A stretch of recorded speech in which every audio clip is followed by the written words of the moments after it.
And we got the bit. Hello and welcome everyone to episode 22 of Awakening to Ascension. I am your host Alex Nelson here with Janae and Marlene. Today's topic is going to be smudging, clearing, and water. And I'm going to go ahead and let Janae start us off today. What do you got for us, Janae? Hello, everybody. Okay, so we've discussed, obviously, throughout the episodes up until this point, we have discussed various ways of cleansing in regards to your own energy and how it is that you can make sure that your vessel is cleared because of people bringing their energies onto you physically. Now, what can happen as well is various energies can also stay in spaces. So, what that means is if you are at home and you invite people into your home, you have opened the door for their energetic field to enter yours. And when they leave, it's that same analogy of the cells of our body and the molecules. Molecular and molecules is the same thing. But those two start to integrate within each other. And what happens is when that person leaves your space, parts of their energy will remain in the area. Now, you have to be very mindful with regards to this, because what can happen if you don't cleanse your space is the energy can linger and it can start to create dis-ease within your environment. So what one can do is you've got various ways of cleansing the space. You can use the incense. So you can take sage, you can take Palo Santo, which is a cleansing incense. And what you do is you smudge the space. We have discussed this, where you can take the incense and the smoke that's coming from it is going to clear the auric field. And you go to every window and every door and you push the smoke outwards away from the space, and you ask that that energy that's staying is going to be removed, and you're cleaning and cleansing the area. Now, another way that you can also do this is by sound. So sound frequencies are also such a great way for you to cleanse. And if you think of clapping, just clapping, it starts to create frequencies in the air. And what that's doing is it's moving the energy. So if you think of an animal, if a wild animal approaches you, the thing that you must do is you must show dominance and superiority to them, which allows them to then leave your space. And something that you do is clap. You clap to make them feel discomfort and they leave because they don't want to come close to you. So bears, I've seen various documentaries and programs and reality shows where they clap and make a loud noise. They've got that honk thing that they also use to disperse. So sound is such a great way to also do this. And if you if you clap, if you don't have the tools to do like sound bowls to cleanse the space, you can actually clap, physically clap, and release all of that stagnant energy that's staying in the space. Yes. So for me, when I think about clearing from the get-go, if we think about how a home is designed, why does one have a beautiful water fountain outside? Water is firstly calming and soothing. So if you have a water feature close to your home or at your front door, that already is the beginning of the clearing of energy, both your own and other people that are actually coming to visit you. So now the next thing that happens is salt. If one puts salt around your house, the boundaries, and might I bring in right now that whatever you are doing, firstly, you need to cleanse your own energy before you start to clear and cleanse that of your house space. With the cleansing comes that word, mega important, intention. Once you set the intent to actually clear your space, that is powerful.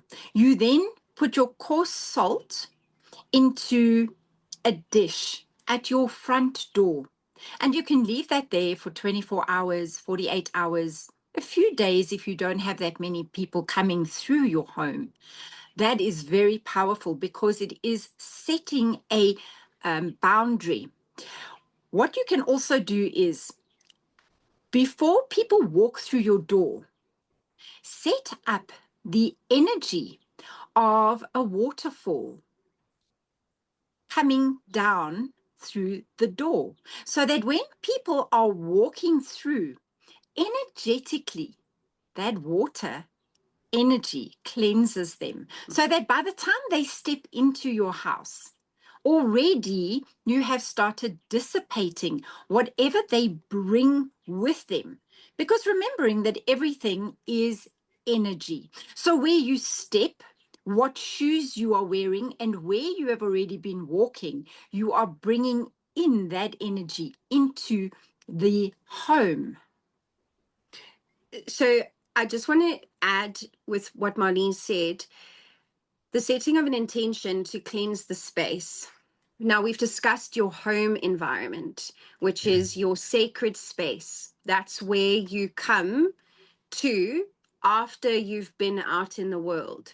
It's so important that you have a clear space to come home to. Now, you also need to apply this to your work environments. So, your office space. If you are in an office that has various energies, you need to speak to the employees and see if they are of the same mindset as you to clear the space, because that office is holding many energies, not only of the employees, but of visitors that are entering. And if you are unable to cleanse the space itself, then cleanse your workspace where you work, your desk area, so that you're creating a clear, clean bubble of protection around you. And I also want to say that if you think of cathedrals and churches and mosques and temples, they constantly burn incense and candles, which make the air smell beautiful. Now, that smell is what attracts the angelic realm. They love the beauty of smell. And that's why these sacred spaces are providing a beautiful smell for the angels to enter. So, burning of incense and candles is also something that you can continue to do to ensure that the space holds a high frequency for light to come through and to disperse any dark energies and entities. Yes, Alex. Okay, so something came up today that had to do with like cord cutting. I don't know if these are methods that you can use for that as well, but when like creating social media content, we were talking about every time you connect with somebody, like a cord gets attached. So would that mean that that works the same way when we're putting out our content? Like so for every viewer that watches our show, a cord is getting attached to that person. So are these methods useful for like cutting those cords, or are those cords we want to cut, or what would you say about that? So, absolutely, it doesn't matter where you are in the world. It doesn't have to be a physical interaction with anybody for a cord to connect with you. And there are many eyes, especially on social media platforms, that are watching you. And sometimes their intentions may not always be of your best interest, because this ego that comes in creates an evil eye.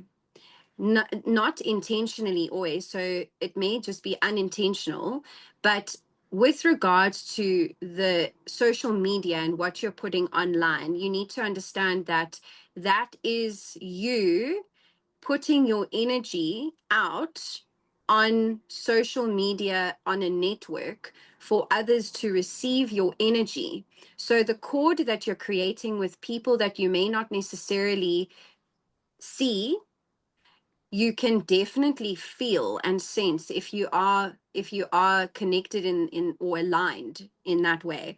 So when you're creating content and you're posting, again, intention is always what you lead with. What are your intentions for the people that are receiving your content?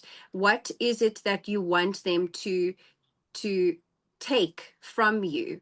And when you put the content out, there's always, it's that protection that you always, so I protect my energy continuously throughout the day. It's not something that you just do once and think that the protection is over you for a period of time, because you need to understand that you are continuously in contact with various people. So that energy is being put onto you. So protection prayers and just the thought of protection over you, having yourself in a bubble of light and really ensuring that you are protected from others, is something that you should practice. Again, we speak of this practice, and it's a continuous training that you do, because the more often you do it, the more it becomes ingrained in you. Like you would eat a meal, you don't think, oh, like I'm now not going to eat until tomorrow.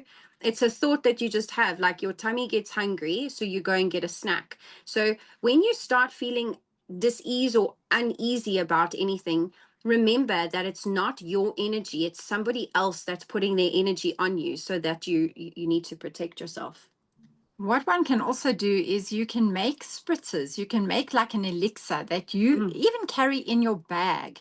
And at the front door of your home, what you do is every day you can make a Palo Santo or a sage spritzer. And salt water, There's if you salt don't water, have, yes. and also using essential oils. Those kinds of things, and the combinations will then determine what you are clearing, whether you want to uplift your space as well. You use scents, for example, like lemon and orange blossom. Those are very uplifting to one's endocrine system. So the minute that you smell that, you go, oh, and it just lifts the energy of that room.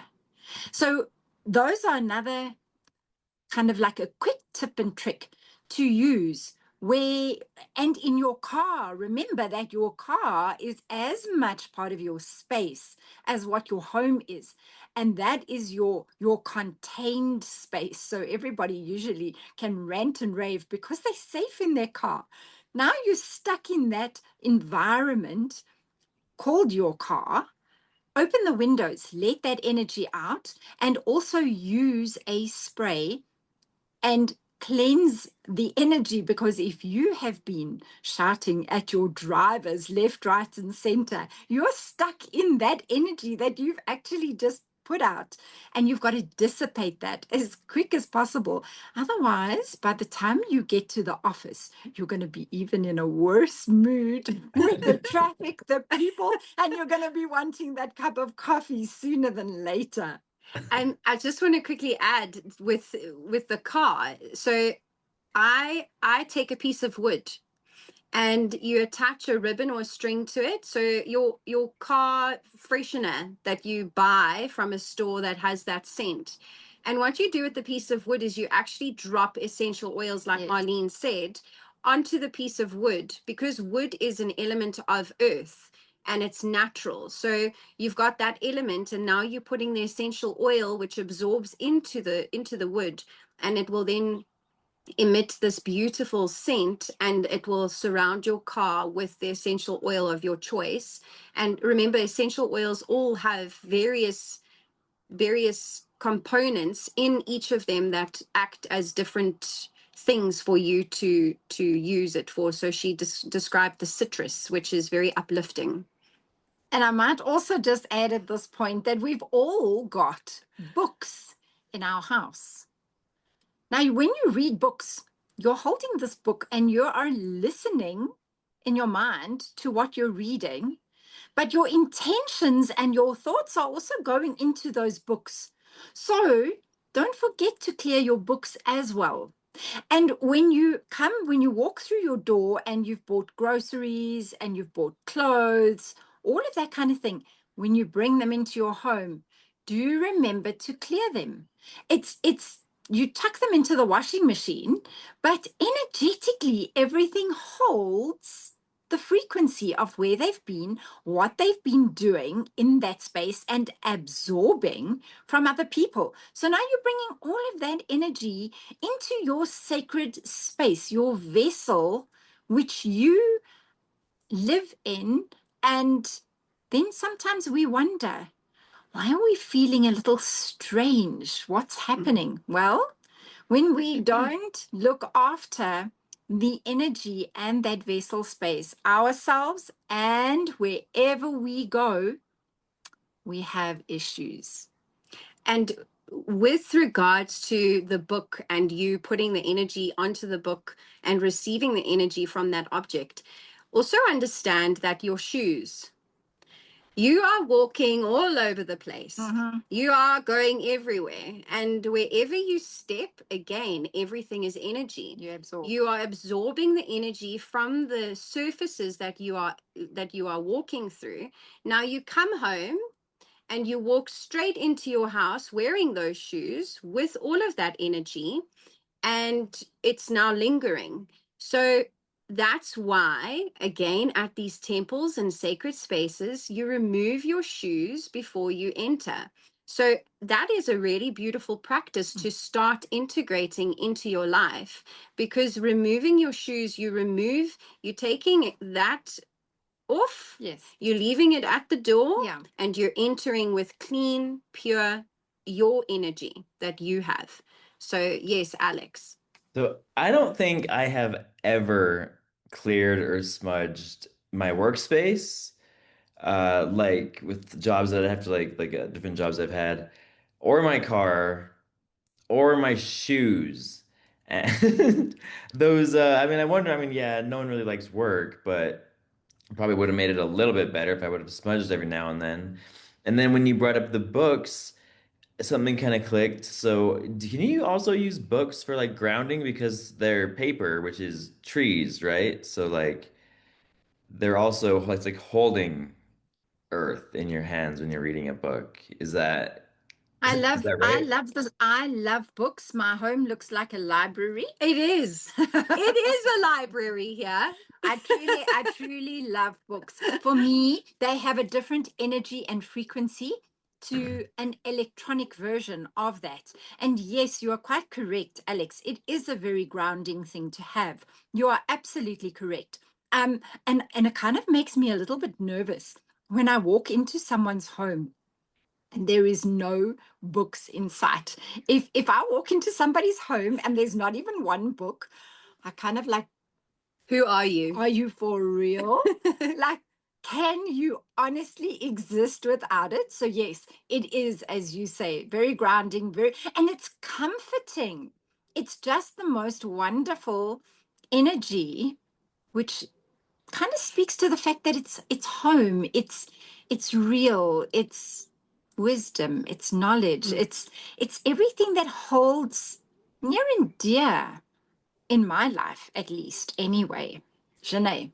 And, we spoke about the rooting and the trees that have been here for many, many, many, many, many lifetimes. And so taking the paper from a tree that has been here, it is holding that wisdom and that knowledge alone in the paper. Now you're taking the author who's giving their knowledge, their wisdom, their spirit, their soul into the words that are printed onto that paper. And if you have any of these old books, those books have been in many places and many homes held by many hands. So the energy of that alone is also just absolutely remarkable. And then with Alex, I also, when he spoke about not cleansing his shoes or his workspace, remember, going back to everything being energy, every object that you hold or anyone that's touched it, they've put their energy onto it. So what I do in my home is I actually, when I smudge the space by the windows and the doors, I actually smudge all the objects. So anything that's on a surface, I smudge furniture because everything is holding energy. And if somebody hasn't physically touched it, someone else at some stage did touch that object. And you just need to remember that. Yes, Marlene. So to end off, really, for me, we've now covered all the elements. You've got the water element that we've covered outside and inside, because if you have a little water feature inside, it does exactly the same. When you run your bath, when you shower, all of that water is dissipating when you wash dishes. They say that washing dishes is a meditation. Absolutely, it is. Because you're in that space of releasing and your hands are in the water. You're cleansing yourself. So just become a little more mindful of all these beautiful nature elements. So we've got the air, we've got sound that we've used in singing bowls, in frequency music as well, playing frequency music. Solfeggio 538. All of these things. We've got your incense, we've had essential oils, the earth. We've basically spoken about all of these elements and which we live in and dissipate the energy. And I loved after you spoke about never doing these things, Alex, you took some of your vape and you went, and you smudged us all at the camera. So thank you so much for that. Wonderful. You're a quick learner. I'm getting there. I'm on my way, that's for sure. Well, thank you so much. These two are so wise. I'm so pleased and blessed to be able to have this show with them. It's been so great, this 22 episodes so far. I really hope that you like the show. Like, comment, subscribe. Get you on for the next one. Thank you for watching. Have a great day.